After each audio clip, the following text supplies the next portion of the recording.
Welcome to the Hayes CISD Blended Learning video series. In every blended learning training, we always go back to our why. What are the problems we are trying to solve? What goals do we have to improve our practice? We know that a shift to student-centered blended learning can help us address district-wide core problems that impact learning. Let's explore how teachers across the district are using blended learning and specific strategies to better meet the needs of today's students. As we observe this class in action, reflect on how the pillars of blended learning are realized through the application of specific strategies. You will also observe routines, habits, and structures that teachers employ to develop independent learning skills and support a successful blended model implementation.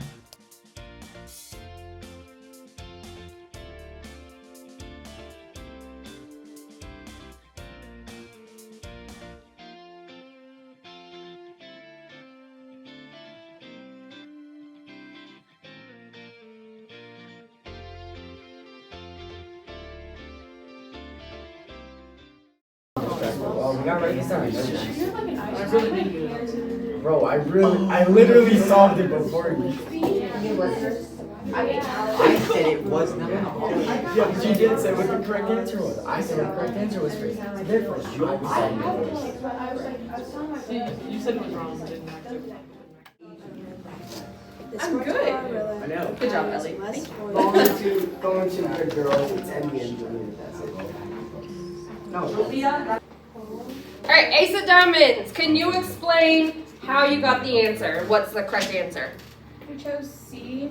You use the average speed, you use distance divided by time. Mm-hmm. Distance divided by time. So which two numbers did you divide? 2 and 20. 2 and 20? What do y'all think? Wait, what did you get? C? Which one is that? What number is that? 0.2. 0.2. That is the correct answer. Did everybody solve it like that though? No. Kylie, how'd you solve for it? We did distance divided by time. We just took 10 divided by 50 because that's the total distance. First station, same old, okay? We're doing organize it. The organize it station, I did not put any tacky glue on it this time, okay? Because by the end of the day, it just falls off my board. So if you're in the organize it station, you're doing it over here, okay? I have the 3 Newton's laws, 1, 2, 3, okay? You're given scenarios on these cards, and you have to match the scenario to the law that it's applying to, okay? So you're going to put underneath. When you're done, raise your hand, and I can come check, okay? The champs for the station, you are working together at a voice level 1, and if you need help, just raise your hand, and I can come around and help. Second station is watch it, okay? The champs, I have it right here on this card, and the instructions.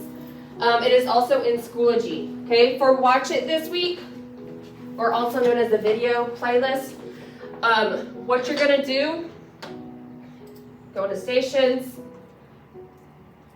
This right here, the Newton's Law video, this is where you find it. The next page has the instructions as well as on here, okay? What you're gonna do, you're gonna watch the video. It's called A Tale of Momentum and Inertia. And you're gonna write a 5-sentence summary in your answer sheet, okay? All right, we are not gonna get through all of these stations today. Obviously, we're on pep rally schedule. These usually take about 2 days for us to finish. So just do as many as you can. My last class, we were able to do 2, okay? And then tomorrow we'll do a couple as well, okay? Do you have to go in order, or do you do whatever? I'm gonna have y'all go in order. But you get to choose which one you wanna do. Anna, pick a card. Okay, aces, which station you want to go to first? Trash ball has been taken. Sevens, where do y'all want to go? Look at it. Look, it has been taken, and you can feel free to sit over there if you want to. Yeah. Threes, where do y'all want to go? I call that read it. Read it has been taken. And then, organize it has been taken. Hi, it's Miss Swisher here, and today I'm going to talk to you about how I make my stations. So, the stations that you see in the video, they usually take me about an hour to make for that week. I usually do stations about once a week. Sometimes I do these stations, and then sometimes I use the Kessler science stations. So I kind of go back and forth with those two. So, it takes about an hour for me to make. That includes the time it takes for me to laminate these because I want to reuse them in future years. So once you laminate them once, then it's not going to take you as long in the future. I also have to cut out a few things, post some things in Schoology, but other than that, they're very easy to make, and they don't take too long. During stations, I hold my students accountable by I constantly am walking around the room, checking in on them, listening to their conversations. If I see that a student is not really understanding a concept, then I will kind of question that student, use probing questions to see what they do know and whether or not I need to reteach something. Now, if I need to reteach something to that student, I'll do it with that individual student, but if I see multiple students are having trouble with a concept, then I'll pause the stations, and then we will review the concept as a class.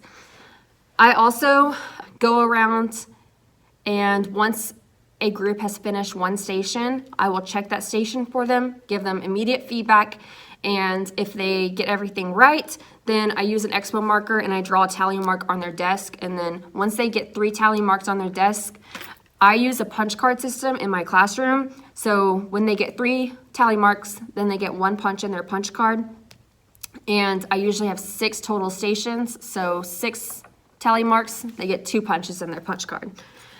This keeps them motivated during the stations. They do enjoy the stations, but it also helps them stay on task during the stations. I also review the expectations before we do stations every single time. They also have these little cards at each station, which are very helpful. It gives them the instructions for that station, and then I also provide the champs for that station. Since every station is going to be different, there are going to be different expectations. So what voice level they're supposed to be at during the station, how they ask for help, what activity they're doing, whether or not they can move around the classroom, and then whether or not they're working alone or together with their group. This is good because if students start to get off task, I just remind them what are the champs for that station, and then I make sure that they're understanding the concepts. These stations differentiate to meet a lot of students' needs. Specifically, there's a lot of movement, so I have trash ball, and just the movement around the room in general is very beneficial for students who have ADD, ADHD, or just all students in general.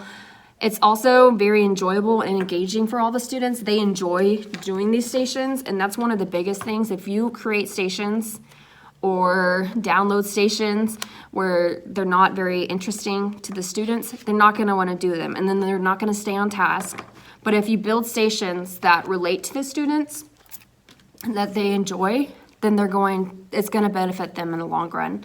I also make sure to provide some visual aids in my stations built in to each station. So videos, GIFs. I've also provided sentence stems, formulas if they need it, pictures, just anything that could help them understand the concept. My advice for teachers who are wanting to make their stations a little bit more engaging is to just listen to your students and see what they would like to do. So maybe start off with the template I have for stations. So like trash get ball, organize it, watch it, like a video playlist, read it, stations like that, and then get feedback from your students and ask them, what's your favorite station and why do you like it? And then maybe, what's your least favorite station and why is it your least favorite? And then adjust your stations from there, because they're only gonna wanna do the stations if they like them. And that's the best way for them to learn. If the stations, their work, is something that is relatable to them and something that they enjoy. So try out the stations, get feedback from your student, and see if they work for your classroom. A bit of a description what the station is about? So there's a passage that we read, and it's about roller coasters, and it's Newton's law and roller coasters. Okay. And it's explaining how roller coasters use Newton's first law, second law, and third law, and how that contributes to the speed of the roller coaster, the force it produces, and the way it acts on it. And then we answer questions about them. Okay. And we answer multiple choice questions about them, and we put them in. That's it. Okay. Where do you record your answers? We record them. A doc. This. Okay. And that's just a Google Doc in Schoology? Yes. Okay, nice. Look at. And what is that? It's like a It's like Kahoot quizzes. Kahoot, but it's more like games. Yeah, it's You like can choose actual through games. Okay. And how are what you're learning about in terms of Newton's three laws? So You it'll ask practice you- with it? It gives you questions about what you're learning depending Okay. on the type of game you're playing. Okay. Every action equal and opposite reaction. It should be the second. Yeah, it should be the second. Rocket busting out to space. No. It's the first. Third. It's first. No, that's third. What's on this? It's third. It's third. Okay, so we have Well, I was thinking about it weird. I was like, and your parents hit the brakes on. To summarize, Ms. Swisher incorporates a station rotation 1 or 2 times per week. So what makes this a blended model rather than typical technology integration?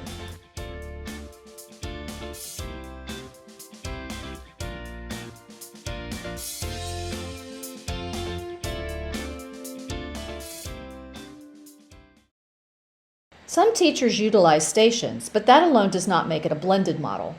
Design elements to define a blended model include shifting some of the direct instruction from teacher to technology, as well as increasing the agency students have in their learning process. This includes having some choices in their path or control over pace, options for how they demonstrate mastery, and understanding of how their growth is connected to their choices and efforts through progress tracking.